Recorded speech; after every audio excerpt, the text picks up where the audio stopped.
Ahoy! Joe Buddy Hambone here, and I'm back again with a brand new coupon code from our friends over at Noble Knight Games. This month, the code is LEGENDS. It's good for 10% off orders of $10 or more now through November 19th.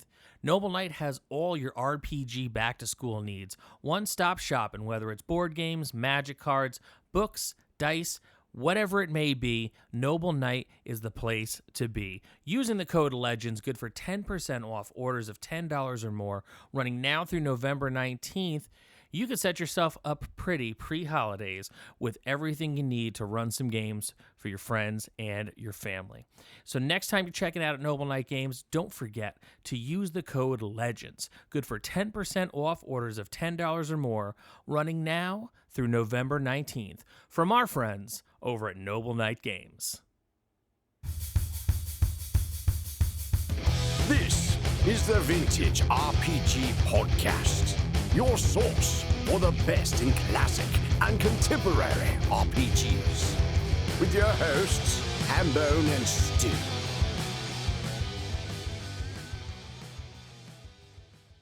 Welcome to the Vintage RPG Podcast, coming at you again from the clubhouse, hidden somewhere in the swamps of New Jersey. I'm John Hambone McGuire, and with me, as always, is the founder and publisher of Unwinnable. In space, they say no one can hear you scream, but Stu will tell you, if you scream loud enough, his neighbor will yell, "Don't wake the baby!" Stu Horvath. Yeah, it doesn't matter where you are. He can hear. That baby's got ears. How you doing today, Stu? Pretty good. How are you?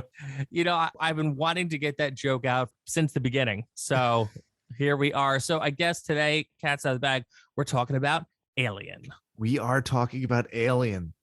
Alien, I was so against this game. Really? Yeah, I don't know if you know this about me, but I'm kind of a curmudgeon. You don't say. When I saw the advertising, I don't know if this was Kickstarted, but I saw the hype before it came out, and I was just like, I don't care. Like, do we really need an Alien RPG? We had Aliens back in the 90s, and that was like garbage. I don't know. Like, how versatile is this game? How much do I really want to play in the universe that spawned Prometheus? God, I hate that movie. So bad. It's not the fact that Prometheus is a bad movie that bothers me. It's that the promise was so good and it was not delivered upon. That initial trailer was so good. And like, there's so much stupid in Prometheus. It offends me greatly. Yeah, what offends me greatly is that I actually paid to see it in IMAX. Same. Anywho, we're not here to rant about Prometheus. We're here to talk about Alien. Yeah, well, it all comes together. Daisy got it for me for Christmas, the core book. And I loved it. I loved everything about it. I love the way it looks. I love like the approach to graphic design is really nice. Everything in the book has sort of like that green monochromatic monitor readout kind of vibe. I love that. It's so good. We'll talk about mechanics in a minute, but they did something in the big picture of putting this game together that I thought was impossible. They actually draw from every corner of the Aliens franchise and put it together into one big shared universe that is cool, interesting, and enticing. Really? Are we talking about cinematic universe, or are we talking about extended to like Dark Horse Comics? So I'm not familiar enough with the comics to speak on the comics, but I suspect yes. So one of the things that really made me raise an eyebrow is what they don't just use aliens, xenomorphs. There's another race of aliens that they discuss that are basically giant tardigrades that are laid out in the leading edge Aliens RPG from the 90s, which is just like, if they're referencing that piece of trash and somehow making it cool, they're cooking with, I don't know, nuclear energy, man. Like Aliens versus Predator isn't in there, but everything else is. And Prometheus, Covenant, Alien 3, like all of these things are like kind of in there. And because the events of all the movies are very siloed within the movies, so like you don't have to worry about what went down. In terms of the role-playing game's sort of lore, the specific events of Prometheus don't matter. But like the rumor of Prometheus is interesting, right? Because it reverts it back to the promise of the trailer. Like nobody knows what went down on that planet because they're all dead, right? Yeah. Like you have some audio logs and stuff, but like there's a mystery about it. You had this awesome trailer, and then the movie delivers, and it's just like, oh God, that was so dumb. And then you wish like the movie was just the trailer. I wish I could erase everything about and that's what the role-playing game does. It brings the camera back out and makes the promise of Prometheus a deliverable. See, I think that's really cool and interesting. And quick little side note, I'm sure the Predator one will come out eventually, because what do you do once you've done all this? Add the Predators. That's the expansion. I mean, I'm just spitballing here, but it makes sense to me. And, you know, for me, it's nice to hear that they've expanded it to not just the xenomorph. And I think that in recent years, as I've been watching these alien movies, Prometheus, Alien versus Predator, that franchise, the thing I think that makes it the most stale in general as a concept is that you've limited yourself to just the xenomorph and just the predators. Whereas, you know, when you look at something like Star Wars or Star Trek, you have just this complete like Sergeant Pepper's Lonely Hearts Band cover lineup of different aliens, which adds so much depth to the story. Like, I think I would have loved to have seen or had concept of other aliens that exist in the world as well. Because like, if there's a xenomorph and there's a predator, there's got to be other aliens. Yeah, but it's like a paradox, right? Like the first Alien is like one of the best horror movies ever made, right? And like they hit solid gold with that thing.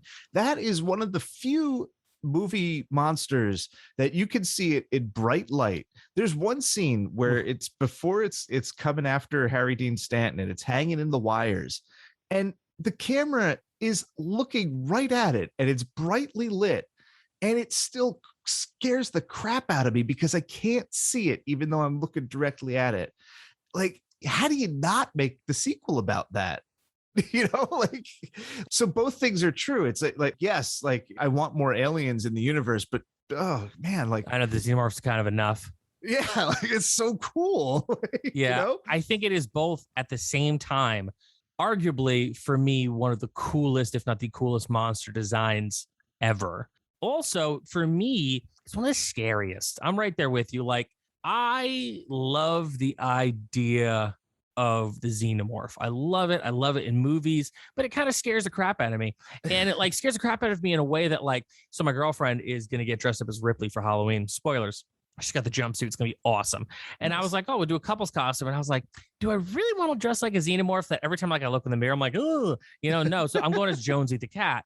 There you go. Comfortable costume. Also, I'm not going to be freaking myself out every time I go to take a pee and walk across the mirror. But like, you know, it was one of the first creatures that like I remember seeing it at my friend's house, and you know he lived in Nutley right down the road from me, so I literally could ride my bike and be at his house in like 2 minutes. But that night I was walking and I remember seeing Alien in like the back little porch area of his house where he had his like giant TV in like a big wooden box, so the screen was like much smaller than the actual unit was. And he had one of those VCRs where you had to put the tape in the top and push it down. We watched Alien, taped it off of HBO.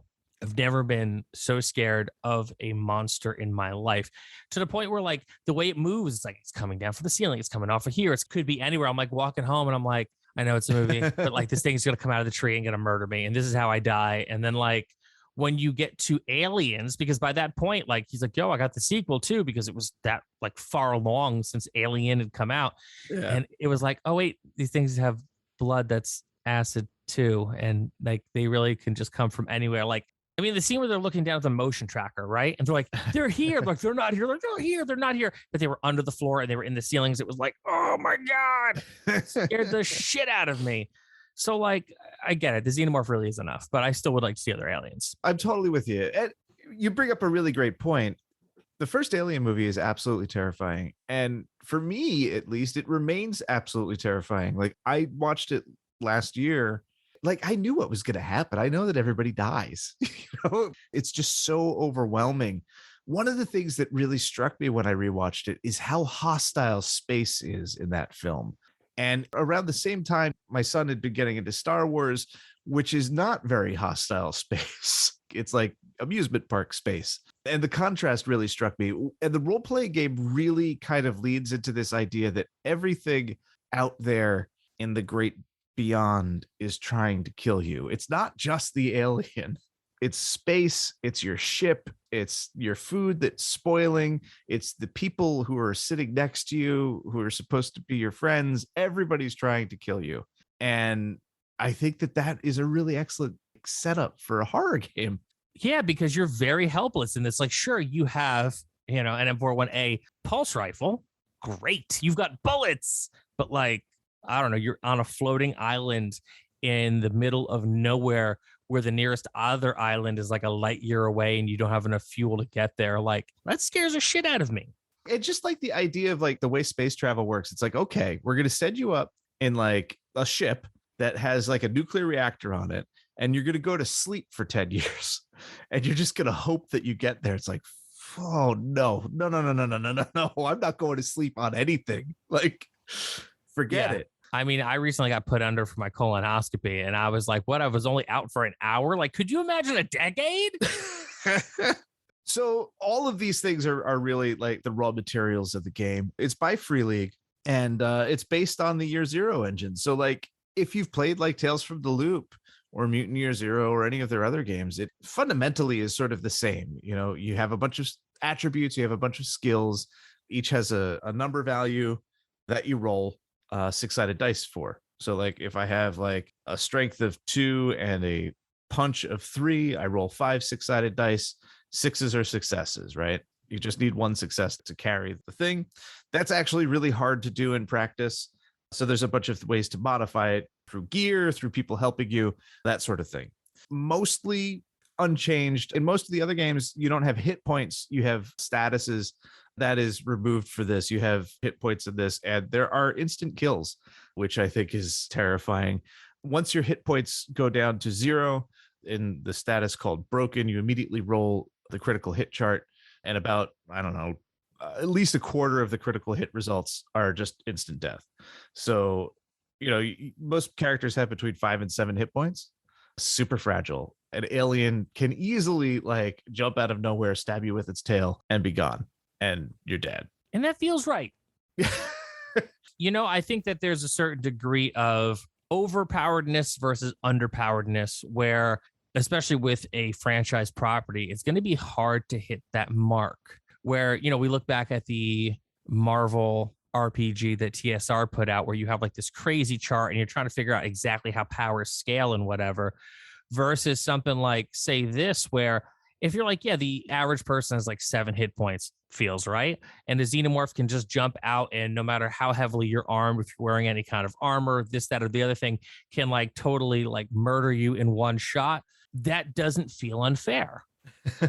I muddied it a little bit because the traditional xenomorph, I believe, has the pointy tail, and that has a very specific attack. So like, if it gets through your armor, it does any damage, you're just dead. It kills you. You don't even get to roll the critical hit chart, which feels right?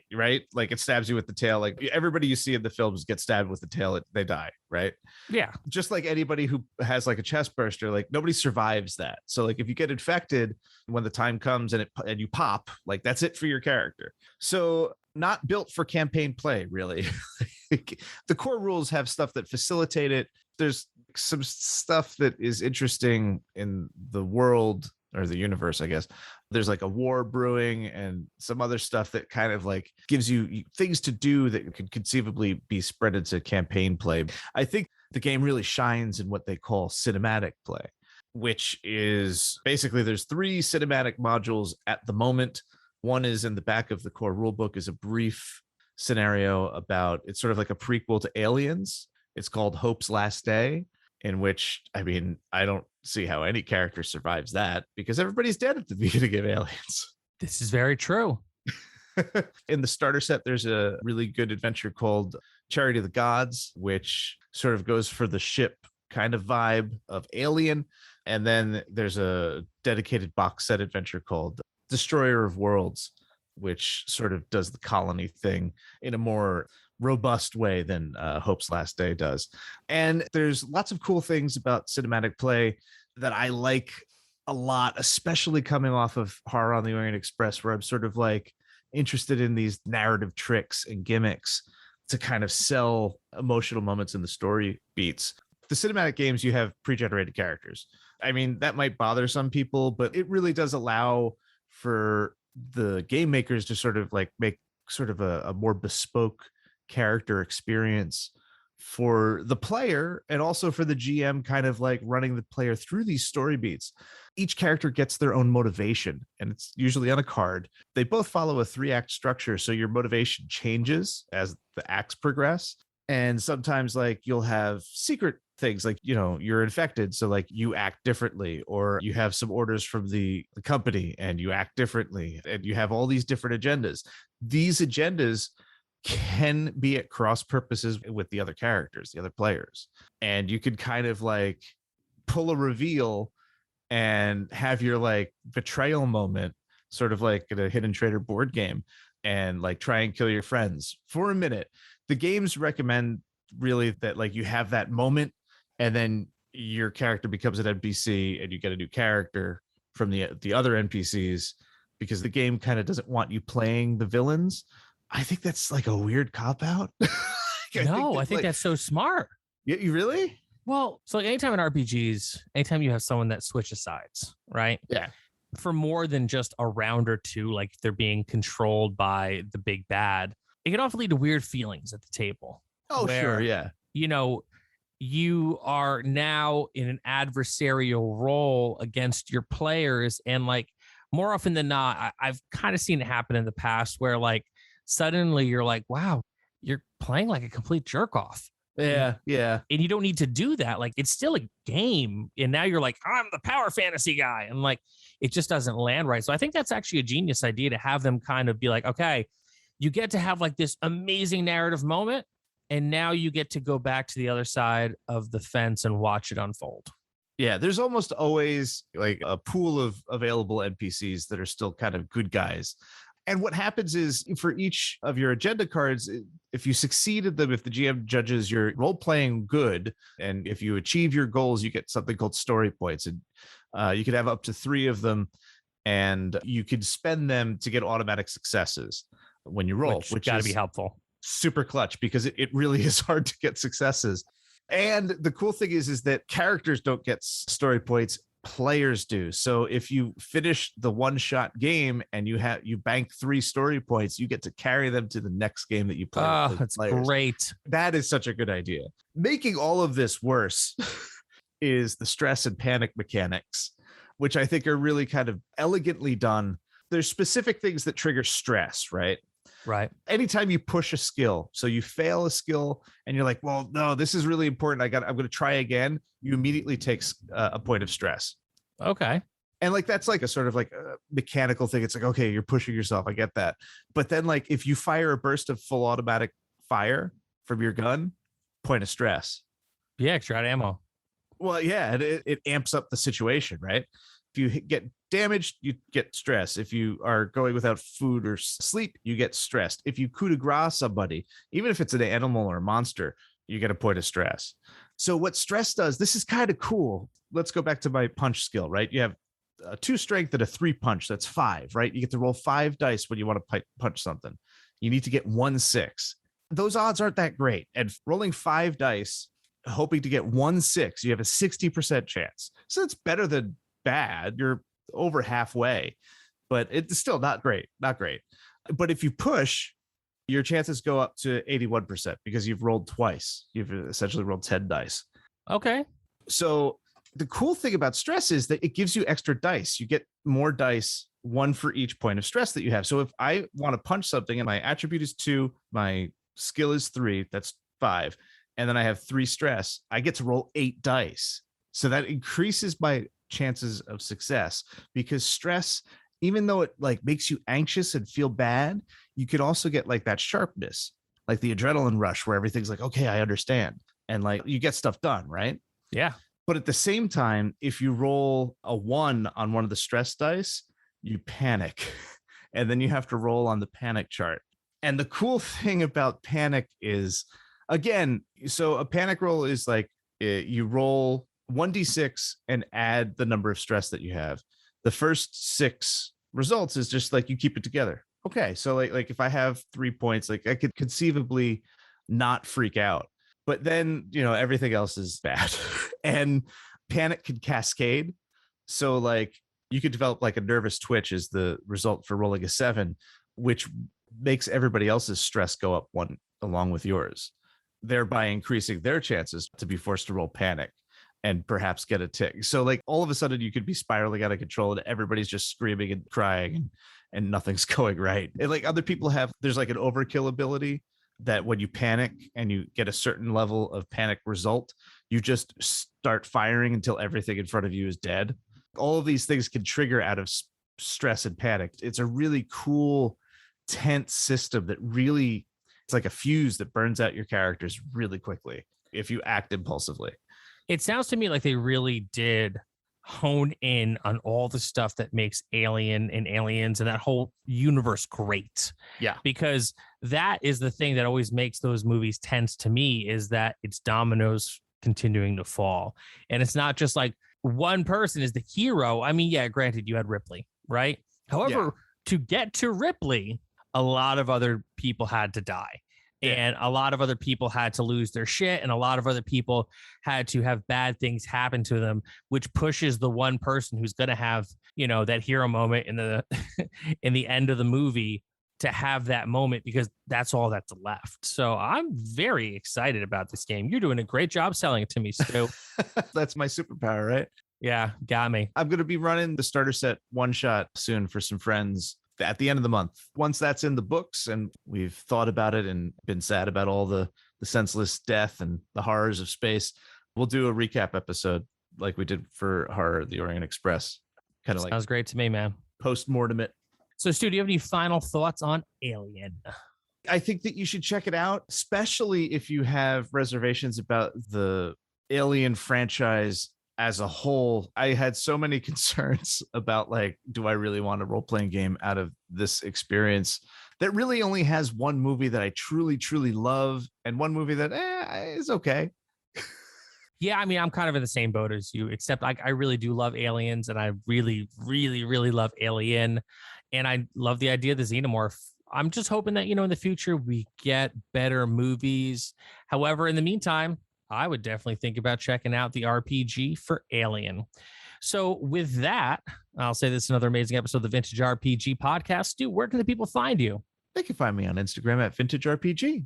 You know, honestly, I got posts on the entire Alien line coming up in October. So there you go.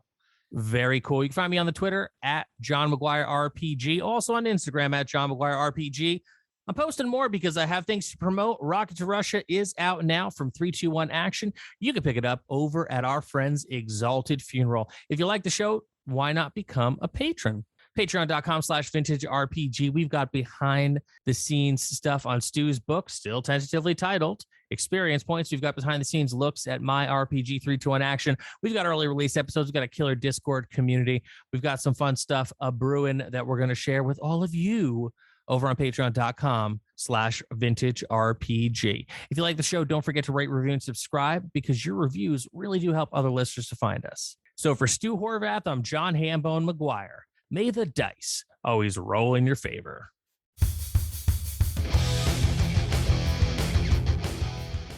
Thanks for listening. Don't forget to like, review, and subscribe to the podcast.